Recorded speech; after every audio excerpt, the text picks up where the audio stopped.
Itulah yang dikupas oleh psikologi kebangsaan. Baik, teman-teman sekalian, tema kita yang pertama dari saya pribadi, nanti akan dilanjut oleh Ustaz Rinov, adalah tentang personal branding atau tentang branding secara umum ya. Nah, karena ini teman-teman basicnya pesantren, saya akan mencoba menggali dari sisi yang lebih sifatnya tauhid ya. Izin saya bertanya, teman-teman masih ingat nggak dulu pelajaran di sekolah di pesantren ya? Kenapa malaikat itu disuruh bersujud sama Adam? Ada yang terjawab gak? Kenapa kok kita ini katanya lebih mulia dari malaikat, sementara malaikat itu kan makhluk suci ya? Lalu malaikat disuruh sujud kepada Adam. Kenapa tuh kira-kira alasannya? Ada itu dialognya di Al-Baqarah. Ada yang terjawab? Kenapa malaikat diminta bersujud kepada Adam? Wa idh qala rabbuka lil malaikati inni ja'ilun fil ardi khalifah qalu ataj'alu fiha ma yusfiku dima wa ma yusfiku dima wa yusfiku dima, ya pokoknya gitu lah. Kenapa kira-kira? Gimana Kak? Karena manusia ini khalifah. Oke. Benar, tapi saya minta yang lebih spesifik lagi. Silakan, Ustaz. Mau tentu.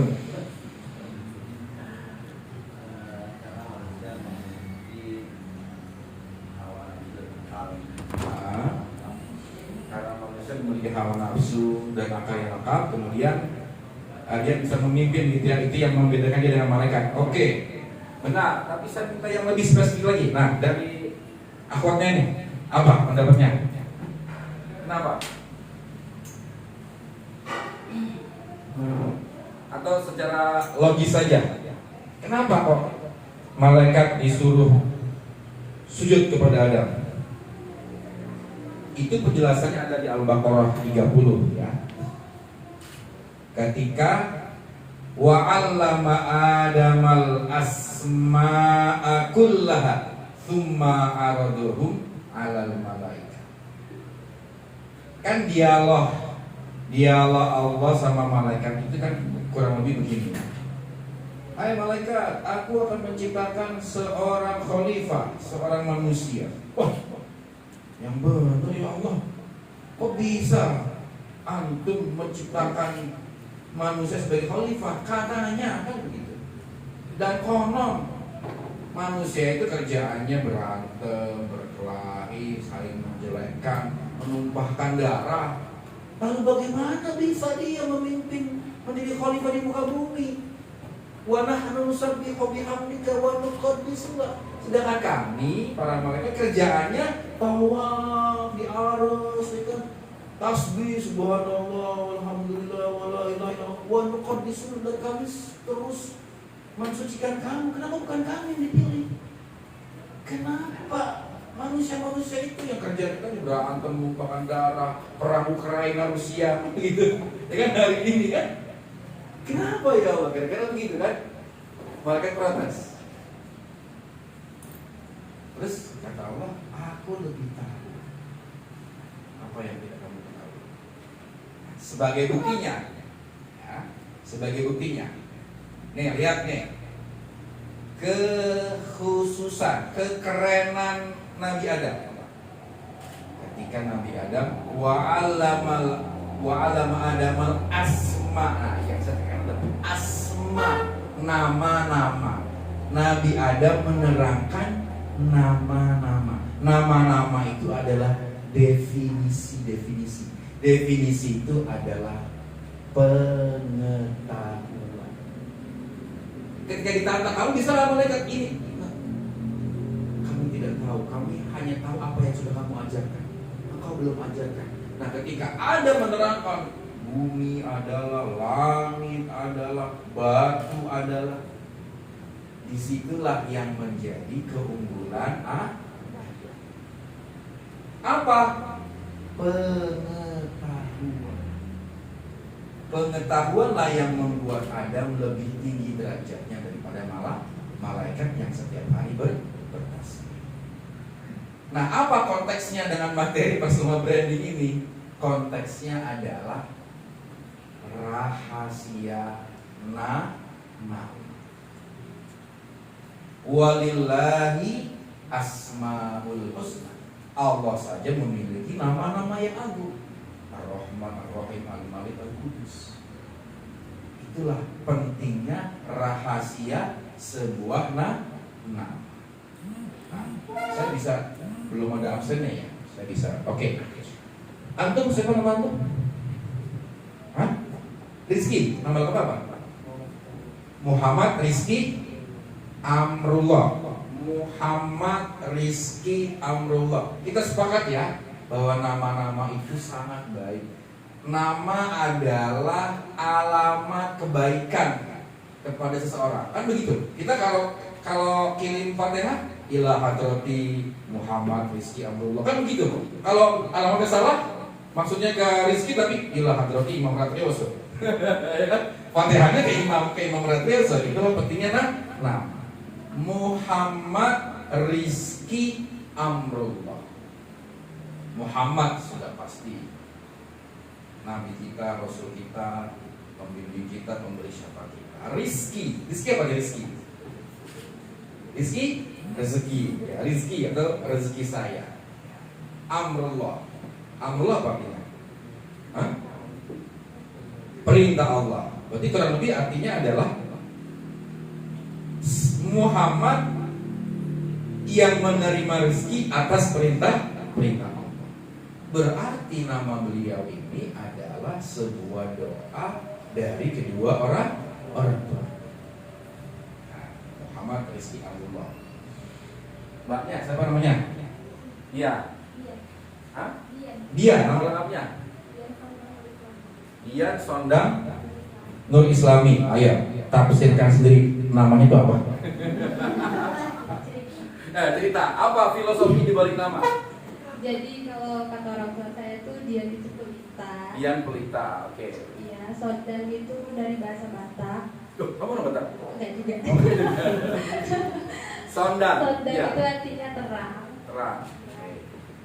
Nur itu kan cahaya ya. Ya. Islam adalah Islam. Jadi pelita terang cahaya Islam. Tangan ya. Dian Sondang Nur Islam. Jadi cahaya yang terang benderang yang akan menerangi Islam. Oke, satu lagi. Coba yang pojok siapa namanya? Saya Pak. Ya. Nama saya Anggi Kurniawan. Anggi Kurniawan. Anggi. Iya. Oh, Anggi itu unisex ya? Bisa lagi bisa perempuan ya. Anggi Kurniawan. Apa kira-kira filosofi namanya Anggi? Mohon maaf Pak, nama terangnya saya belum tahu Pak. Aduh. Ustaz, tolong ditafsirkan. Oke, nanti tolong ditanyakan ke orang tuanya ya. Jangan sampai ngasih nama asal ngasih nama. Ya. Oke, baik teman-teman semua. Ini maksud saya adalah betapa pentingnya sebuah nama. Nama itu doa, nama itu sesuatu energi yang hidup. Ya. Kalian tahu Bung Karno, ya? Tahu dong. Bung Karno itu dulu namanya siapa? Nama kecilnya. Nama kecilnya namanya Kusno. Kusno kecil ini itu sering sakit-sakitan. Entah sakit perut, diare, muntaber, DBD. Sampai akhirnya orang banyak mikir, kenapa anakku nih sakit-sakitan terus ya? Akhirnya diganti namanya dari Kusno menjadi Sukarno. Langsung berubah nasibnya kok. Ya. Sekarang coba artis, siapa artis yang dikenal coba? Yang paling keren sekarang siapa coba? Hah? Raffi Ahmad. Raffi Ahmad itu nama lengkapnya siapa? Pasti bukan Raffi Ahmad. Ya, atau sekarang Inul, ya. Inul Daratista itu nama aslinya bukan Inul. Lalu apakah nama aslinya jadi nggak bagus? Bukan begitu. Jadi nama itu juga bergantung kepada template. Template itu artinya penempatan dalam konteks keartisan, ya kan, harus ada nama-nama yang sifatnya bombastis, yang sifatnya menarik, yang sifatnya gampang diingat, yang sifatnya lucu dan seterusnya dan seterusnya. Nama itu juga menjadi daya tarik.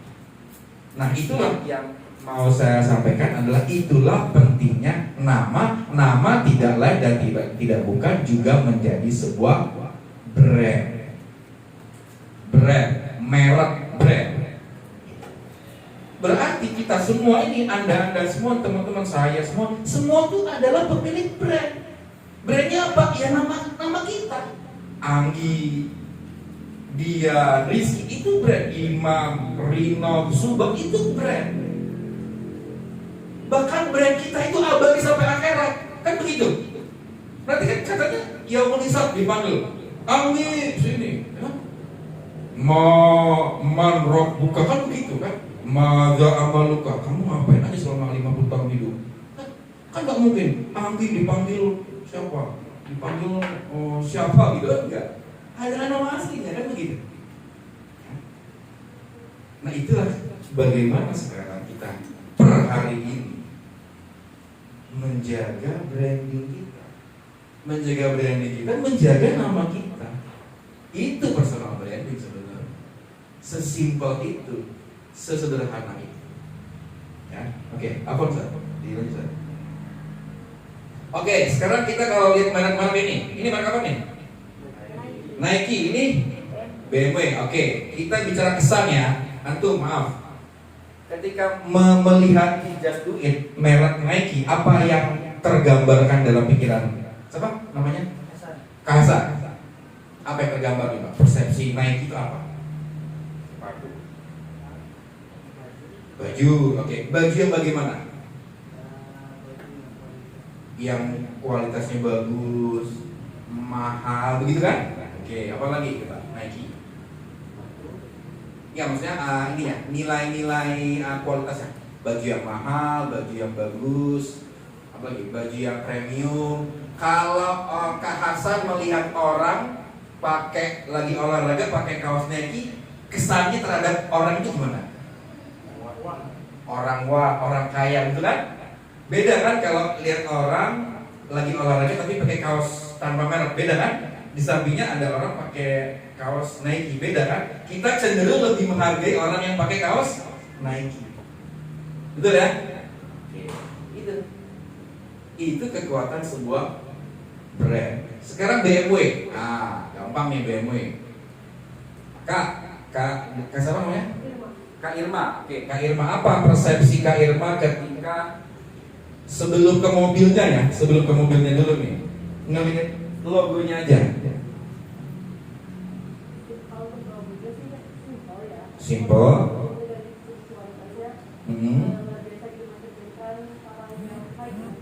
Yes. Elegan, mewah, ya. Wah, kesannya luar biasa kan? Lihat ininya, timbulnya, terus ada apa istilahnya, agak keluar gitu kan kesannya. Apalagi ketika melihat mobilnya jalan, iya kan? Apalagi melihat orang yang di dalam mobil itu kan. Itulah kenapa orang marketing mobil, ya kan? Coba showroomnya BMW, showroomnya Mercy, sama nggak dengan showroomnya Toyota? Sama, iya kan? Coba kita datangnya nggak sama. Sama nggak sales girlnya BMW dan sales girlnya Toyota? Beda. Itulah kekuatan sebuah brand. Jadi brand itu bukan hanya sebuah nama, bukan sebuah benda, tapi di dalamnya itu ada kualitas. Teman-teman bisa cek di YouTube bagaimana proses BMW dibuat, dari rancangannya, dari diskusinya, ya. Karena dia mahal, semuanya menjadi mahal. Bensinnya mahal, spionnya mahal, kursinya mahal, mahal semua serba mahal, perawatannya mahal juga. Ya, olinya kalau oli Terios misalnya cuma 700.000, ini oli BMW bisa 2 juta, 3 juta sendiri. Karena sebuah kualitas yang baik itu diikuti, didahului oleh kualitas-kualitas yang lain dan akan diikuti oleh kualitas-kualitas yang lain, kan begitu. Kalau BMW, yang naik BMW pasti orang berkualitas. Pasti minimal dia seorang manajer, ya kan? CEO, ya. Sales. Nah, ini cerita teman saya yang pernah menjadi salesnya BMW. Kan saingan BMW apa? Mercy. Ya kan? Bagaimana membuat BMW lebih unggul di mata calon pembeli dibandingkan Mercy, ya kan? Dibedah semuanya. Tapi cantik caranya. Tidak menjelekkan Mercy, enggak. Bapak, kalau BMW ini keselamatannya yang terjaga, servisnya dibuat 5-10 tahun, Bapak tinggal pakai doang, semuanya gratis. Cantik, sampai cara salesnya dia cantik, cara menyampaikannya tidak ngejelek-jelekin produk lain. Mercy pun begitu, ada trik-triknya. Nah, betapa sebuah brand itu yang baik melahirkan kualitas-kualitas yang baik berikutnya dan juga diawali oleh kualitas-kualitas yang baik sebelumnya. Ya, oke. Aku next. Nah, ini siapa beliau? B.J. Habibie. Apa kesannya? Kak siapa? Kak Anissa. Apa kesan ketika melihat foto beliau ini? Orang yang hebat.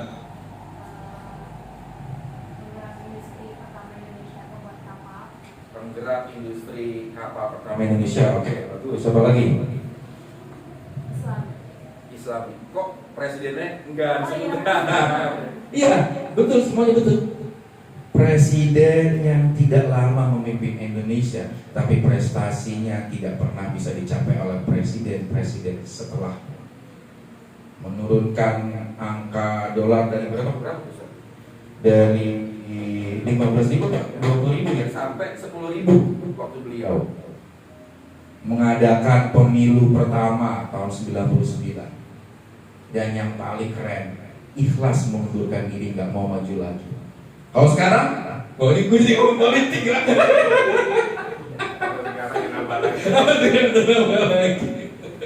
Ya, nah, maksud ini B.J. Habibie, ini merek, ini branding. Hampir ketika kita melihat beliau, hampir nggak ada jeleknya, hampir. Meskipun semua orang pasti ada jelek, tapi hampir dalam memori kita, beliau orang baik. Beliau orang baik, jasanya lebih banyak daripada kesalahannya. Beasiswanya berapa? Ratus ribu orang-orang Indonesia yang dikasih beasiswa. Ya? Berapa orang yang banyak menangis ketika beliau almarhum karena merasa disekolahin di Jepang, di Amerika. Jasa-jasa beliau luar biasa. Kita belum apa-apa dan kita akan meniru beliau. Ini merek, B.J. Habibie merek. Gitu. Apa tadi kualitasnya apa yang mendahului dan kualitas apa yang setelahnya? Teman-teman bisa baca buku biografi beliau, bisa nonton film dia yang 2 kali itu ya, si Reza Rahardian itu. Contoh, itulah branding. Jadi branding yang sederhana itu ya kita menjaga kualitas hidup kita, menjaga kualitas hidup kita, sehingga ketika nama kita disebut, Rizky disebut, Anggi disebut, Anissa disebut, dia disebut, kita semua disebut, apa yang terngiang di persepsi orang, apa yang terpatri dalam ingatan orang, itulah branding. Itulah brand, itulah kemudian bagaimana cara kita menjaga branding. Jadi branding ini bukan sebuah ilmu kapitalisme, ilmu dari barat. Branding itu ilmu Islam, ya kan? Menjaga pribadi itu ilmu Islam, menjaga marwah, menjaga semangat itu branding. Gitu, ya. Jadi bagaimana kita kemudian bersama-sama menjaga brand kita dan kemudian menjaga brand-brand pribadi ini dengan teman-teman yang lain. Oke, next. Nah, ini yang siapa nih? Ini yang siapa nih saya? Lupa ya? Super. Siapa namanya Super? Namanya Pak Maria Teguh. Ini foto saya dengan beliau tahun 2018. Ya, saya berkesempatan belajar dengan beliau tentang ilmu training, tentang branding, ya. Ya teman-teman tahu lah ya. Tapi yang diingat yang baik-baik aja ya. Yang jelek-jelek ya jadikan pelajaran. Ya kan kita harus belajar kepada siapapun kan. Gitu. Nah ini di rumah beliau. Itu kira-kira tehnya ada, gelasnya ada isinya gitu. Itu ada isinya beneran. Oke, next Ustaz. Nah, sekarang mengapa kita perlu personal branding? Kenapa kita perlu membrand sesuatu, seseorang? Atau kenapa kita perlu membrandingkan diri kita? Kenapa kita harus punya IG, nanti diurai sama Pak Irinov ya, punya FB, punya Twitter? Kenapa sih? Kalau Ustaz, antum meriah banget sih, antum narsis banget sih, itu nggak boleh, itu dosa itu Ustaz. Apa gitu kira-kira? Coba, kenapa kita perlu personal branding? Kita harus melakukan upaya-upaya membranding diri kita. Ada punya pendapat? Ya? Untuk bisa menjual, oke, betul sekali. Ada lagi? Agar lebih dikenal, oke. Memperkenalkan diri, apalagi? Kakak? Lebih dipercaya. Oke, betul semua itu. Supaya kita bisa lebih dikenal, untuk kemudian bisa lebih dipercaya, untuk kemudian bisa jualannya laku. Kan begitu. Rumusnya sesederhana itu. Maka kita harus membranding diri kita. Maka tadi kembali ke nama-namanya harus jelas. Imam, Facebooknya Imam Ratrioso, IG-nya Imam Ratrioso, jangan Imam pusing. Ayo, siapa di sini yang nama-nama medsosnya masih bukan nama asli dirinya? Ayo, masih ada nggak? Masih malu-malu? Ayo, ya. Mulai sekarang ganti namanya dengan nama asli dirinya. Biar alamatnya jelas. Nanti aku kirim Fatihah ke Imam Ratrioso. Apa ke Imam Ratrioso? Bukan Imam pusing. Banyak imam yang lagi pusing, tapi bukan Imam Ratrioso, kan begitu. Ya, itu. Jadi kita perlu membranding. Ini bukan persoalan ria. Nggak ada urusannya sama ria. Ya kan? Ini urusannya adalah agar kita lebih bisa dikenal oleh orang lain. Kenapa demikian? Kan karena kita ini hidup memperjuangkan apa coba? Kita ini hidup sebagiannya memperjuangkan kebaikan, kan begitu. Nah, kebaikan kita ini harus dikenal oleh orang lain agar orang lain juga memperkenalkan kebaikannya, sehingga ayat yang fastabiqul khairat itu terjadi berlomba-lomba dalam kebaikan. Berlomba-lomba itu bukan artinya berkompetisi, bukan artinya saling mengalahkan, tapi ya saling memberi, saling memperkenalkan. Wa ja'alnakum syu'uban wa qabaila lita'arafu, untuk saling mengenal.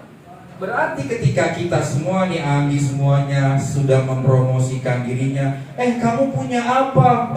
Aku jualan songkok. Wih, boleh dong, saya punya murid nih, ada 100 santri, atau ada pengajian, boleh nggak? Aku beli songkoknya buat santri-santriku, kan dapat manfaatnya.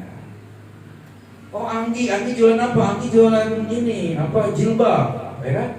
Wah, boleh dong, di sana ada ibu pengajian di kota Sukabumi, boleh dong pesan dong 1000 piece, pesan. Gampang sekali berbagi kebaikannya. Jadi umat Islam itu sebenarnya jadi kaya itu gampang sebenarnya. Betul nggak? Kalau di antara kita ini saling bekerja sama aja, Sesimpel itu kok. Kamu punya apa? Saya beli. Saya punya apa? Kalau dibeli ya, kan gitu doang. Saling membeli di antara umat Islam. Lah kok sekarang kita yang katanya 80% nggak kaya-kaya. Kok yang kaya kok mereka? Karena mereka punya resource-nya. Mereka punya marketplace-nya. Punya Traveloka, punya Shopee. Itu beli di situ. Kita bayar 10.000, 500 perak buat dia. Kali berapa triliun yang mereka punya? Ya, nah ini kita kalau bicara politik ekonomi mungkin akan panjang, tapi maksud saya adalah semangatnya. Semangat keumatan ini harusnya kita lebih berdaya. Nah sekarang mumpung teman-teman tinggal satu komunitas pesantren, ya, kita bangun nih hari ini. Tidak hanya soal personal branding, tidak hanya soal bagaimana mengoptimalkan website, tapi semangat ideologinya, semangat keumatan, bagaimana kita semua saling bantu-membantu untuk saling mensejahterakan satu sama lain. Ini yang terkadang dilupakan oleh umat, bahwa kita sebenarnya sangat mungkin dengan kooperasinya, ya, dengan apa istilahnya BPR-nya, syariahnya, kita sangat-sangat bisa untuk melakukan itu, ya. Oke, next. Nah, ini kenapa kita perlu personal branding? Karena ini ilmunya dari Pak Mari yang bikin ya. Apa warisan terbaik seorang manusia adalah sebuah keindahan kepribadian ketika namanya dikenang oleh banyak orang. Kan begitu. Jadi hidup kita ini melakukan apapun itu kita harus berpikir di ujungnya. Itulah kenapa kematian itu adalah nasihat terbaik, kata Rasulullah. Betul nggak? Itulah kenapa orang yang paling pintar adalah orang yang paling banyak mengingat kematian. Mengingat kematian itu bukan hanya nanti aku mati di mana, pakai di hotel mana, bukan begitu. Mengingat kematian itu berarti adalah persiapan apa yang aku lakukan hingga menjelang kematian. Mengingat kematian juga berarti ketika aku mati, warisanku ini apa? Begitu. Nah, warisan yang terbaik itu adalah warisan akhlak, ilmu. Kalau harta, ya sudah banyak dai-dai yang bicara. Ya harta mah seminggu udah habis sama istri kita, sama suami kita, sama anak-anak kita. Oh bilangnya saya hidup semati, iya saya hidup semati 3 hari kawin lagi, ya itu selesai. Tapi kalau warisan ilmu, warisan akhlak, warisan perbuatan-perbuatan baik abadi, Habibie, Bung Karno, semua orang-orang baik itu kita tidak pernah ingat hartanya, kekayaannya, enggak. Yang kita ingat adalah jasa-jasa beliau. Nah itulah kenapa kita perlu personal branding lagi, karena kita ingin mewariskan nama terbaik, mewariskan warisan terbaik, tidak hanya untuk keluarga kita, tidak hanya untuk anak istri kita, tetapi untuk kehidupan kita, untuk umat manusia kita. Dan itu perintah agama, itu perintah Allah dan Rasul. Jadi mulai hari ini jangan ragu-ragu, jangan takut, jangan berpikir panjang lagi untuk segera melakukan proses personal branding agar kita lebih dikenal, lebih dipercaya, dan agar kita bisa dibeli kebaikan-kebaikan kita dalam bentuk produk, jasa, dan seterusnya. Oke, next. Nah, mulainya dari mana teman-teman? Mulainya dari mana nih? Oke, Pak Imam setuju. Saya pengen personal branding. Saya akan mulai. Nah, tapi mulai dari mana coba kira-kira? Ya, kalau Kak Hasan nih saya tanya, oke, siap Pak Imam, Kak Imam, saya pengen personal branding. Kira-kira mulainya dari mana? Memperbaiki diri sendiri. Oke, bagus sekali. Ada lagi yang lain?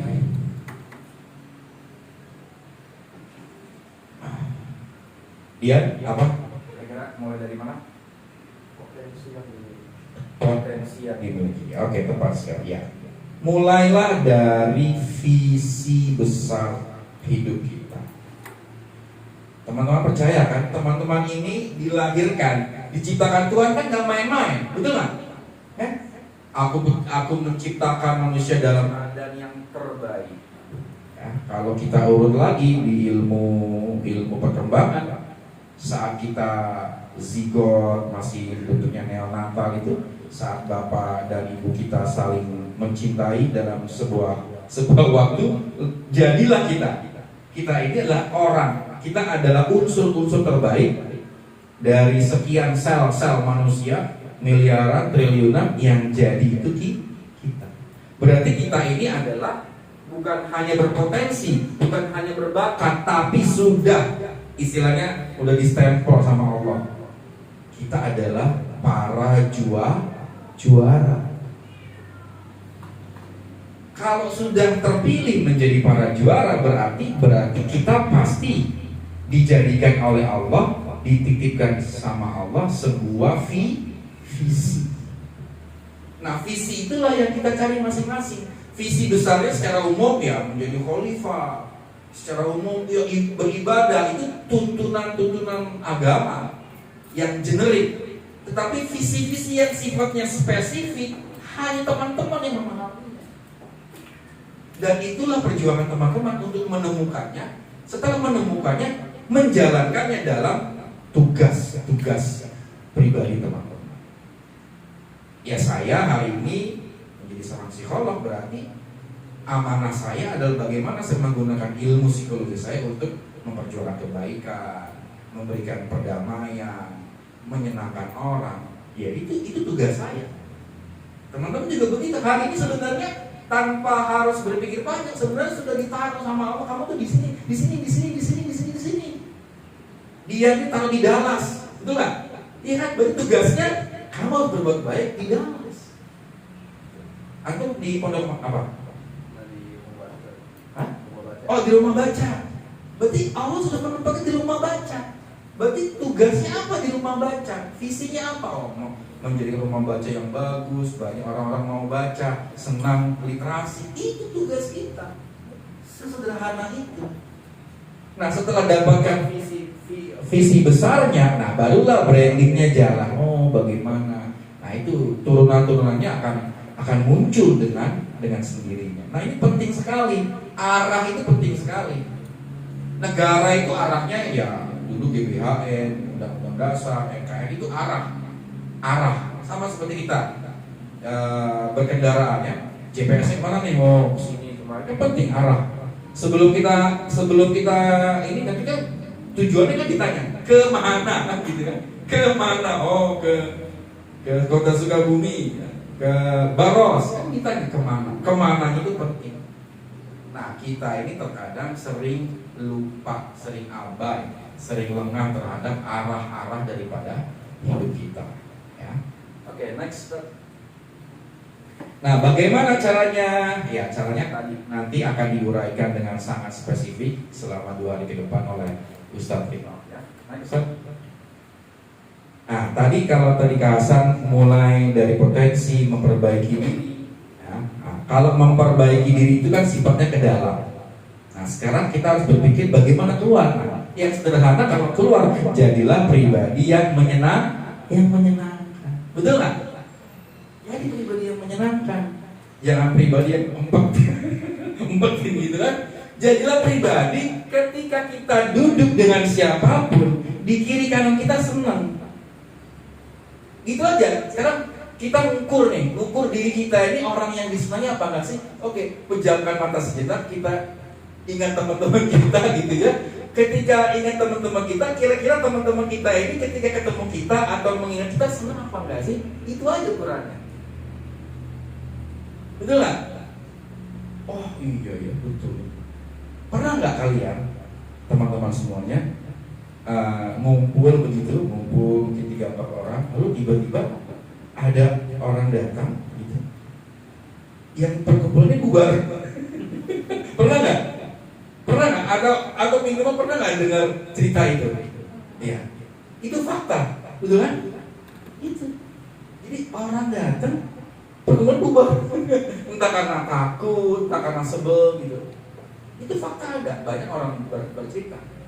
Tapi juga sering kan kita sendirian gitu ya, atau lagi aduh kalau ada si A kayaknya bakal rame. Ya, bener. Nggak ada lo nggak rame kan begitu kan? Ya, aduh kehilangan kita. Oh dia lagi ditugaskan Tuhan. Kalau ada dia bakal rame nih.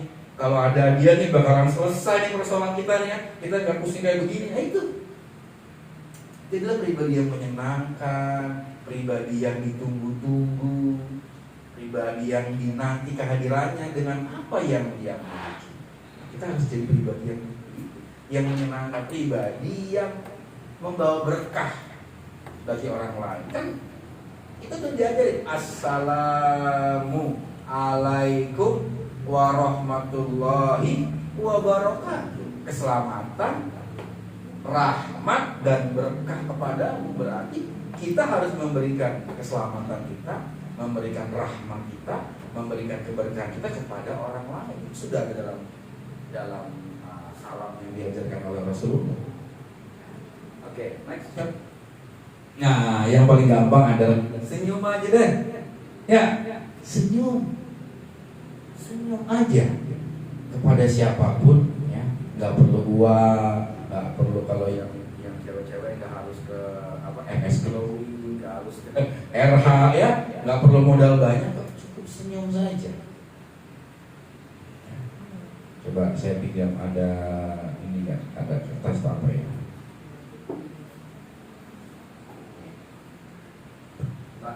Kita pakai senyum ya.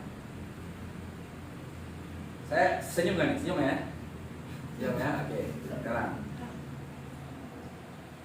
Senyum nggak saya? Senyum. Sekali lagi ya. Senyum nggak? Senyum nggak? Ya.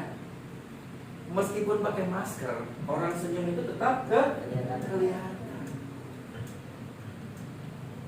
Lihat dari pergerakan matanya. Nah itulah jadi kita harus latihan senyum, karena senyum itu bukan hanya pergerakan di luar, tapi dia adalah lahir dari dalam diri kita. Ustaz, Kak, bagaimana kalau senyum itu dipaksa? Nggak apa-apa, kadang-kadang senyum itu harus dipaksa. Kapan kita bisa tahu senyum itu paksaan? Datang ke BCA sana. Datang ke BCA, dibukain sama security-nya. Selamat pagi Pak. Itu senyum yang dipaksa itu. Kalau senyum yang diwajibkan.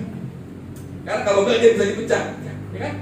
Tapi kita seneng nggak ke bank? Coba deh, kita ke bank swasta sama ke bank pemerintah yang security-nya tidak tersenyum. Pasti kita seneng ke bank yang security-nya tersenyum. Itu latihannya 3 bulan teman-teman. Security itu di BCA itu latihannya di puncak sana. Bagaimana membiasakan senyum. Saya pernah punya pengalaman waktu di sebuah bank ya, BCA lagi yang saya sebut. Saya jadi promosi BCA. Harusnya direktur BCA nonton ini gitu. Ya, saya lagi ngantri gitu ya. Ngantri gitu, terus saya udah di mobil nunggu teman, terus ada itu tukang parkir. Terus ngobrol sama saya, oh iya Pak, saya enggak, saya tuh modalnya cuma senyum Pak. Betul. Lihat Pak ya, lihat Pak. Oke, datang mobil di samping saya, cewek gitu ya. Terus dia parkir sambil senyum. Silakan dikasih 10.000 uang tipsnya. Tuh Pak, balik saya tuh Pak, betul saya gitu. Cuma senyum doang, itu satu mobil 10.000, satu hari bisa berapa itu mobil? Modalnya cuma senyum. Nah, bagaimana senyum ini direfleksikan dalam medsos kita nanti? Berarti gimana kira-kira? Kan gak mungkin kita bikin video senyum, meskipun udah ada itu kan, video yang senyum terus dapat viral, gak ada kan? Terus bagaimana kita merepresentasikan di medsos kita nanti? Bentuk senyum itu apa artinya? Artinya buatlah konten-konten yang menyenangkan orang lain. Bukan berarti lucu-lucuan, bukan. Berarti bikin konten yang orang baca itu adem hatinya, tenang. Kalau lagi konflik-konflik, ya bikin status yang menenangkan.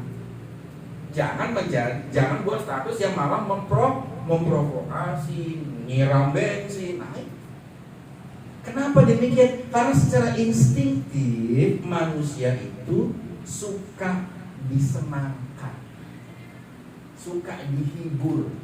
Maka pelawak itu lebih laku daripada guru kayak saya. Karena pelawak itu kerjaannya ngelawakin orang. Kalau saya kerjanya ngedidik orang tuh dibandingkan dididik sama dihibur, lebih senang dihibur. Nah, kalau ada guru bisa ngelawak, nah itu baru bagus. Ya? Atau ketika kita mendidik, di dalamnya kita lakukan dengan cara-cara yang menghibur. Jangan kebablasan menghibur tapi kemudian melupakan unsur-unsur pendidikan. Ya. Oke, next, mungkin ini terakhir ya. Nah, nanti ini secara teknis akan diterangkan sama Ustaz Rinov ya. Jadi nama kita apa nih aktivitasnya? Dia sebagai dalang sudah terus menjadi admin yang baik ya. Di medsos kita, Facebooknya aktif, IG-nya aktif, Twitternya aktif, YouTube-nya aktif, bikin konten-konten semuanya. Kita harus hidup ya. Jangan sampai nanti kita tidak dikenal karena begitu dicari namanya di YouTube atau begitu cari namanya di Google Muhammad Rizky Abdullah, nggak ada. Loh, jangan-jangan nggak ada nama Muhammad Rizky Abdullah karena dia nggak pernah muncul di internet. Nah, itu jangan sampai ya. Kemudian karya dan prestasi kita. Ya, kita berprestasi, kita juara ini, apapun itu ya. Peran-peran sosial kita sebagai Karang Taruna, sebagai apa. Nah, ini semua adalah ranah-ranah fitur-fitur yang harus kita hidupkan untuk kemudian pusatnya adalah di nama kita ya, menghidupkan nama kita. Oke, saya kira itu. Sebelum dilanjut dengan Ustaz Rinov, ada pertanyaan? Silakan teman-teman.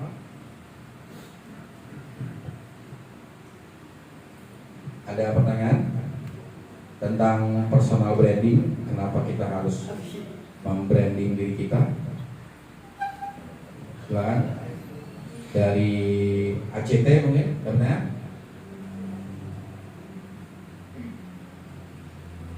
Anggi, ada benar? Oh ya, silakan. Kak, Pak saya. Silakan, Kak, gimana? Boleh.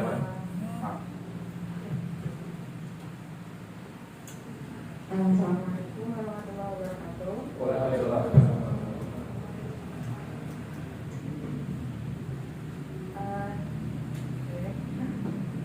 Nama saya Mayuni Indah. Mayuni Indah. Saya dari Asalam. Yang mau ditanyakan adalah saya pernah ada motivasi, misalnya kayaknya enak bikin konten gitu. Karena banyak hal, saya kan guru konselor ya. Terus saya pengen share sesuatu. Tapi ada saat jenuh sih kayak udah terlalu banyak deh tema-tema kayak gini disebar. Terus jadinya nemu kejenuhan atau udah gak Evan lagi terus berhenti lagi. Biar Evan gimana? Oke. Kejenuhan ya, oke. Saya pernah ada klien saya, Bang, saya udah capek segala macam. Saya bilang, kamu sudah putus asa belum?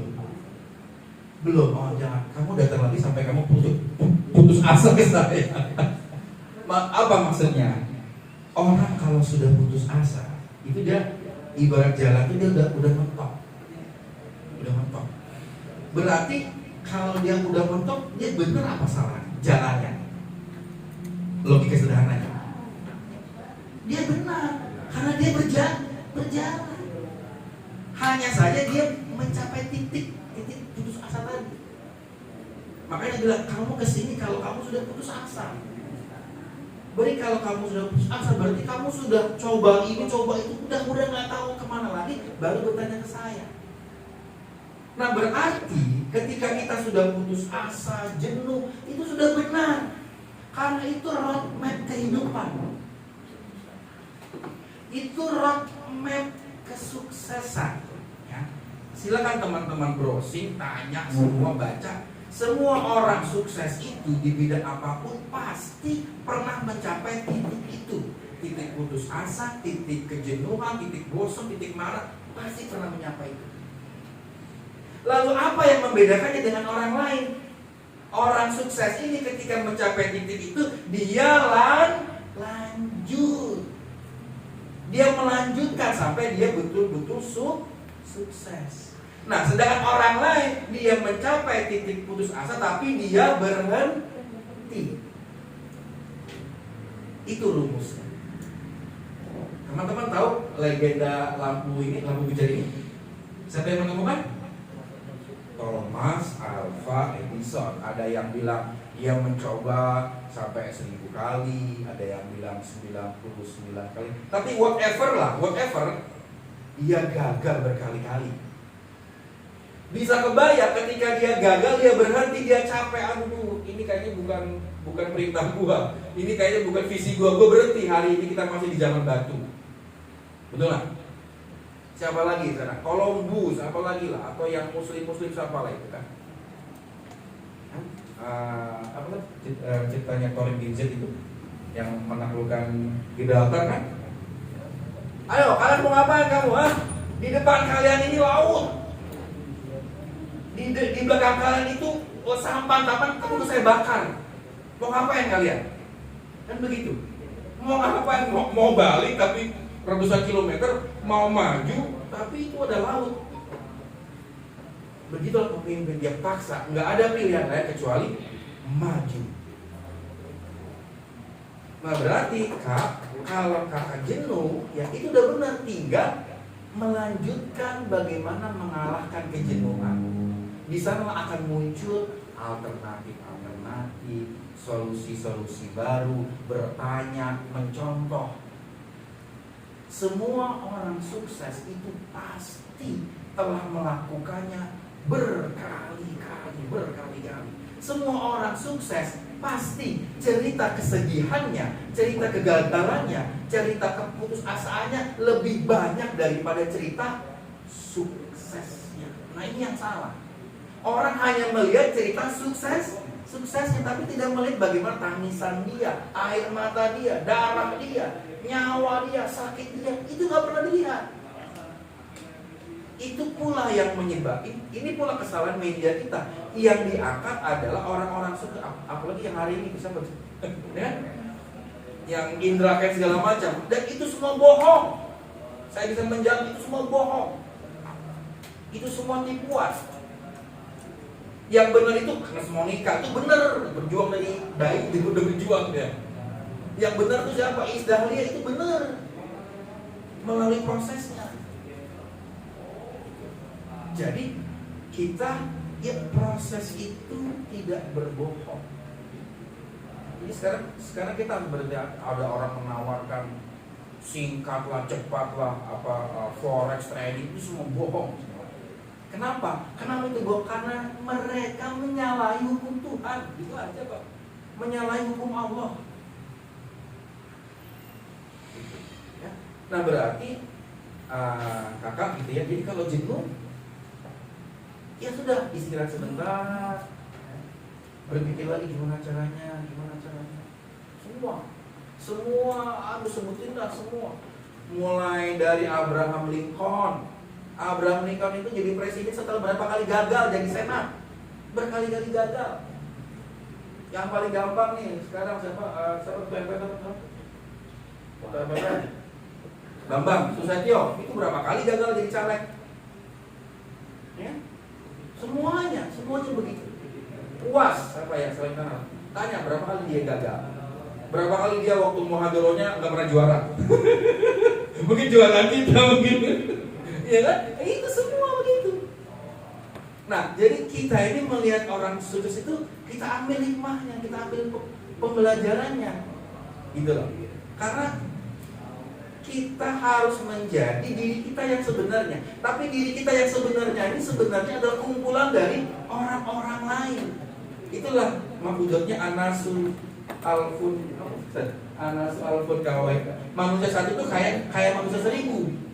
Karena kita ini terdiri dari kumpulan ratusan ribuan orang-orang yang pernah kita baca, yang pernah kita gauli, yang pernah kita dengarkan. Ini loh kumpulan kita. Nah itulah kita paham, itulah bagaimana Allah memperindah kehidupan ini karena sosial, karena saling belajar. Itulah Allah menginginkan kita saling bertaaruf, saling berkenalan, saling tukar menukar kebaikan untuk menjaga kehidupan ini. Wa ta'awanu 'alal birri wat taqwa dan seterusnya. Ya kakak, jadi jenuh. Nanti mungkin Ustaz Rino akan menjelaskan. Mungkin saya hanya menekankan kita seringkali gagal segala macam cuma satu masalahnya. Kita belum tahu caranya. Kita belum tahu caranya. Nah itulah ilmu. Ilmu itu gampangannya adalah ilmu sama dengan tahu cara. Cara meledakan omset, cara mendapatkan suami yang baik, cara mendapatkan istri yang baik, cara mendapatkan anak yang soleh. Itu ilmu semuanya. Ya selama kita nggak tahu kita bodoh. Namanya bodoh kan. Maka kita harus yarfa'illahu ladina amanu minkum waladina utul ilma darajat, dari bodoh menjadi tahu, dari jahil menjadi tahu. Nah inilah kenapa orang menuntut ilmu itu dibalas surga, karena dia sedang memperjuangkan kenaikan derajat, dibayar pahala sama Allah, dibayar surga sama Allah. Ya, gitu ya. Semoga bisa menjawab. Ada lagi? Ya. Silakan Bapak. Langsung Pak. Ya. Assalamualaikum warahmatullahi wabarakatuh. Waalaikumsalam warahmatullahi wabarakatuh. Perkenalkan, aku Hasan Mulyadi Hasan.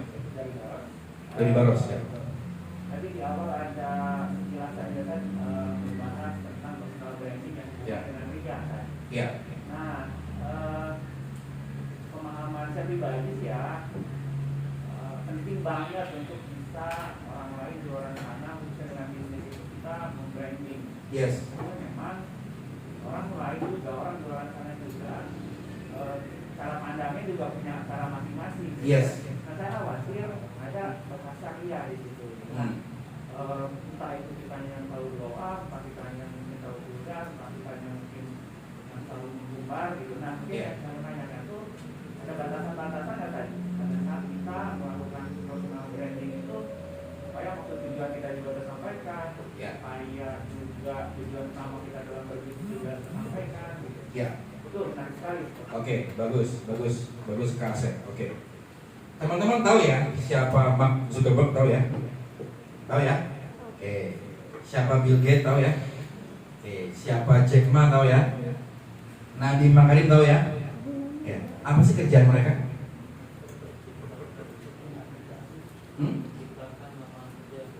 Menciptakan lapangan kerja untuk banyak orang. Oke. Berarti sederhananya mereka itu memberikan apa? Memberikan manfaat. Khairun nasi anfa'uhum. Yang menjalankan Jack Ma, yang menjalankan Bill Gates, yang menjalankan Mark Zuckerberg. Bisnis yang spektakuler, bisnis yang sangat kaya raya, itulah bisnis yang banyak memberikan manfaat. Itu prinsip utamanya. Jadi kalau kita mau kaya gampang sebenarnya, ngikutin Mark Zuckerberg itu. Berikanlah kemanfaatan kepada sebanyak mungkin orang, kita pasti jadi orang kaya. Berarti jawabannya kepada tadi pertanyaan dia adalah ya kita berikan manfaat saja.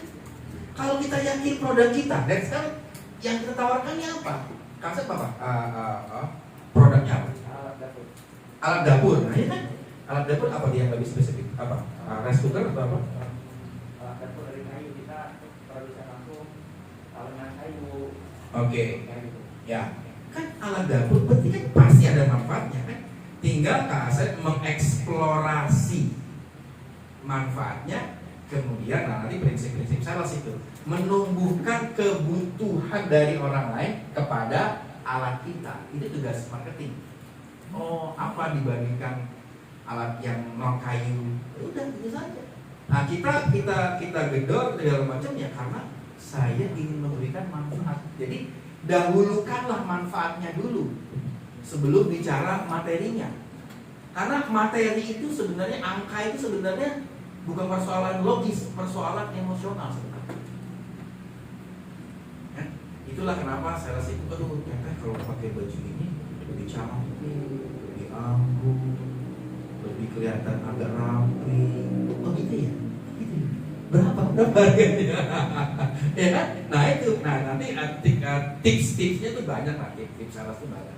Tapi terkait dengan ria tadi ya, jawaban saya fokus saja bahwa saya ini berjualan itu bukan hanya untuk ya soal mencari nafkah, bukan. Saya ingin memberikan kemanfaatan. Bahkan teman-teman harus sudah sampai pada titik apapun yang kita jual, apapun yang kita lakukan dengan laptop kita dalam macam itu semua harus membawa kita ke surga. Betul nggak? Ngapain kalau kita nggak bawa kita ke surga? Ngapain saya jadi trainer? Jadi kalau trainer saya nggak bawa saya ke surga, ngapain?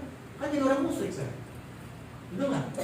Udah kita yakini saja bahwa produk kita dapat amanah, atau entah itu produk kita sendiri atau kita menjualkan orang lain, kita yakin bahwa ini akan memberikan manfaat kepada orang lain. Nah karena itu pula akhirnya kita akan membawa kita untuk berpikir apa yang paling dibutuhkan orang saat ini. Kan begitu? Oh saya butuh, tapi nggak sekarang. Saya butuhnya kemarin, atau saya butuhnya nanti. Nah itulah, carilah produk-produk yang kemudian dibutuhkan orang, lifetime-nya panjang, tidak ada keterbatasan waktu.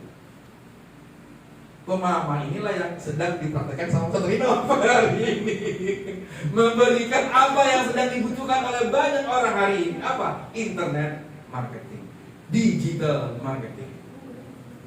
Bagaimana bisa omset melonjak ratusan juta tanpa harus bayar ini bayar. Modalnya cuma HP, laptop, kuota, internet. Bisa apa Pak? Nanti beliau akan menjelaskan bagaimana murid-murid beliau, testimoninya beliau, dan teman-teman sangat memungkinkan untuk itu. Gitu ya? Oke, tepuk tangan untuk kita semua. Baik, terima kasih. Nanti akan dilanjut secara teknis, lebih spesifik, lebih detail oleh Rinov ya. Semoga pelatihan 2 hari ini kita membawa banyak oleh-oleh ya, dan bisa kita terapkan di internet kita. Sekian, wassalamualaikum warahmatullahi wabarakatuh. Oke, untuk selanjutnya mungkin kita foto bersama dulu ya, mumpung lengkap ya, apa-apa. Oke, panitia mungkin bisa diatur susunan perfotoannya.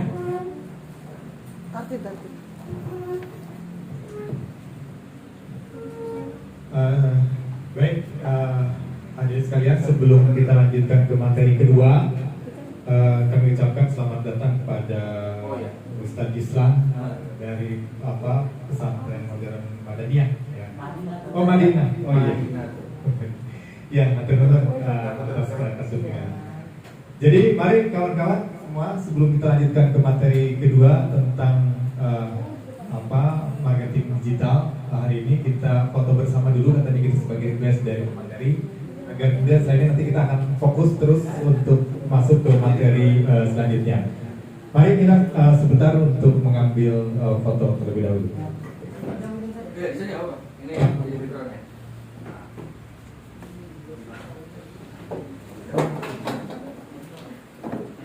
Ini geser, kita juga pakai. Kita satu. Ya, oh ya.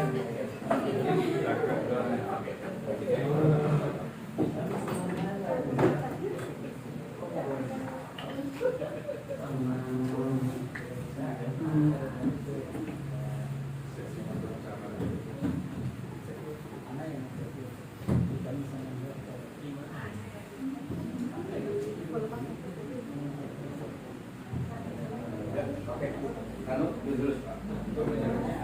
Kanu dulu.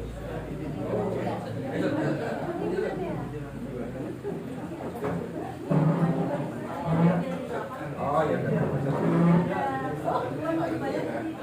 Oke. Ayo. Iya. Kursi satu lagi sama satu Islam. Ada kursi satu lagi.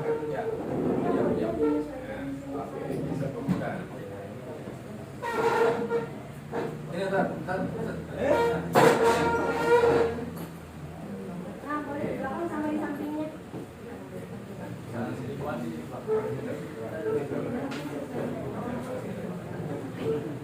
Oh iya, boleh.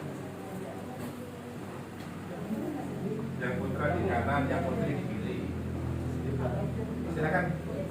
Ayo, buat kenang-kenangan.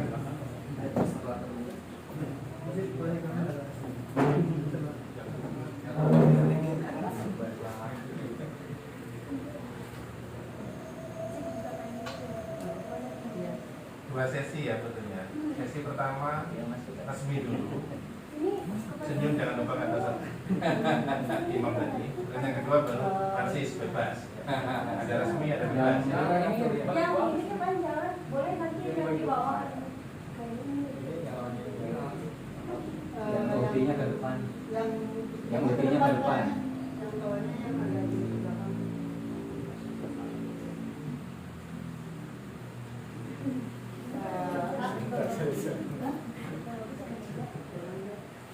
Meja dimundurkan. Meja dimundurkan. Oke. Nggak apa-apa. Biar alami seperti ini. Nggak apa-apa. Nggak basah tuh. Nggak basah. Oke, siap. Alani mojud. Resmi dulu ya. Iya. Hitung. 1, 2, 3. Jadi Resmi lagi. 1, 2,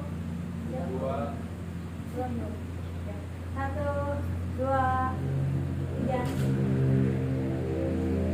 Bebas. Lagi. Resmi dulu. Lagi. Hitung. Hitung dulu ya, bentar. 1, yang bagus. 2, 3. Nah, sekarang bebas. Bebas. Kanan. Allahu Akbar. 1, 2, 3. Jempol dua gini. Jempol dua. Oh, jempol dua. 1, 2, 3. Nah, sekarang bebas. Bebas.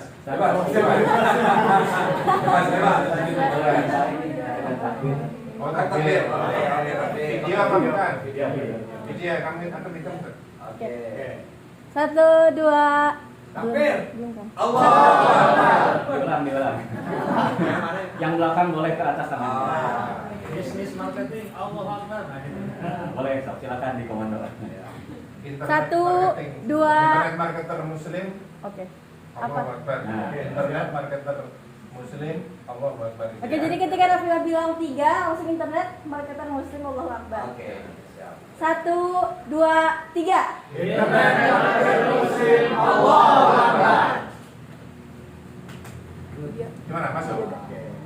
Masuk ya. Iya. Oke, terima kasih ya. Silakan.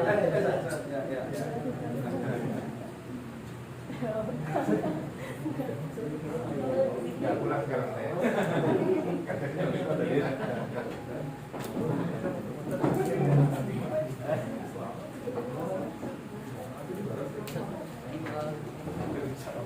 Mandi.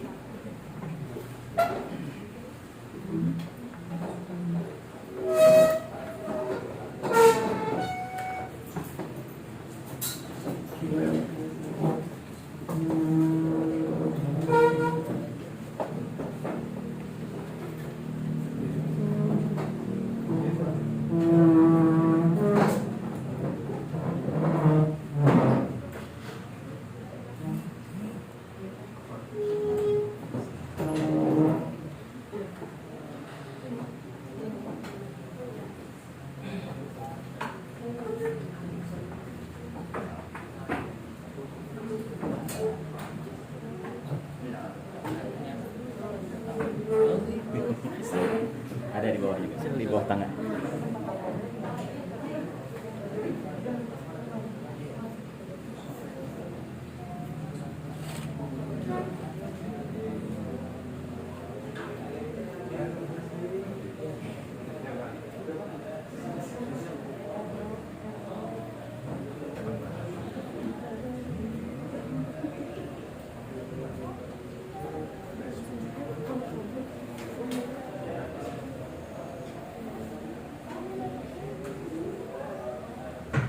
Bismillahirrahmanirrahim. Assalamualaikum warahmatullahi wabarakatuh. Alhamdulillah, alhamdulillah. Assalamualaikum warahmatullahi wabarakatuh.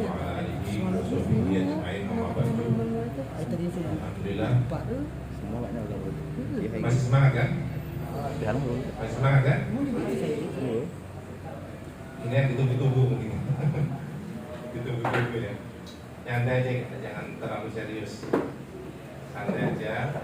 Jadi biar ibaratkan kita ini kayak apa namanya piknik gitu aja.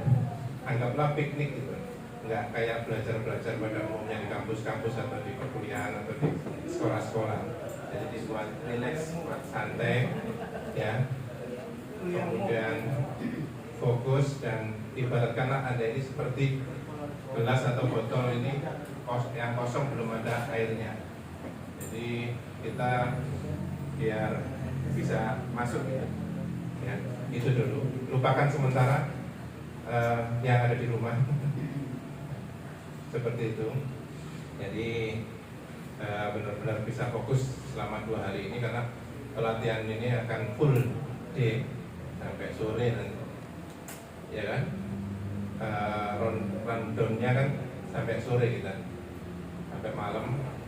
Tapi jangan khawatir, nanti setelah pelatihan ini selesai kita akan ada free konsultasi, gratis konsultasi setelah pelatihan ini seumur hidup, selama-lamanya.